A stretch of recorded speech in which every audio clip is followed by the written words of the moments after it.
کیا آپ جانتے ہیں کہ ابلیس کا پوتا خود ایک بار حضور کے سامنے آ گیا اور اس نے اپنی زندگی کی پوری داستان سنائی؟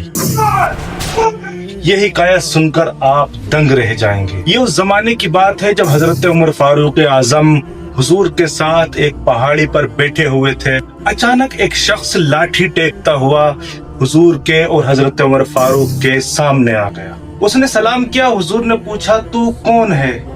اس نے جواب دیا یا رسول اللہ میں ایک جن ہوں، میرا نام حاما ہے۔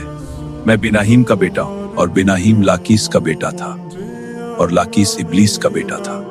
حضور نے فرمایا تو بہت بوڑھا ہے۔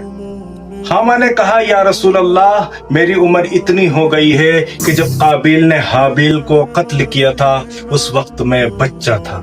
میں پہاڑوں میں دوڑتا تھا، لوگوں کا کھانا چوری کرتا تھا اور ان کے دلوں میں وسوسے ڈال کر آپس میں ان سب کو لڑواتا تھا۔ حضور نے فرمایا یہ تو بہت برا کام تھا۔ حاما نے کانپتے ہوئے کہا یا رسول اللہ میں توبہ کر کے آپ کی خدمت میں حاضر ہوا ہوں۔ میں نوح علیہ السلام کے ساتھ ان کی مسجد میں 1 سال تک رہا۔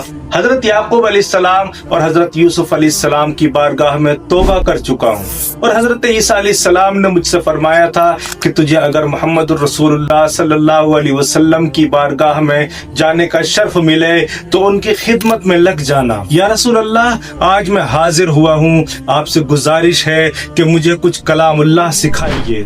حضور علیہ السلام نے اسے پڑھایا اور قرآن پاک کی کچھ سورتیں بھی یاد کرائیں اور فرمایا اے حاما جب بھی تجھے ضرورت ہو میرے پاس آ جانا۔ بہت وقت کے بعد جب حضرت عمر فاروق اعظم نے حضور سے پوچھا کہ حاما کا کیا حال ہے تو حضور نے فرمایا کہ حاما کا وصال ہو چکا ہے۔ اس حکایت سے پتہ چلتا ہے کہ حضور صرف انسانوں کے ہی نہیں بلکہ جناتوں کے بھی رسول ہیں، اور آپ کی بارگاہ وہ بارگاہ ہے جہاں سب کو پناہ ملتی ہے۔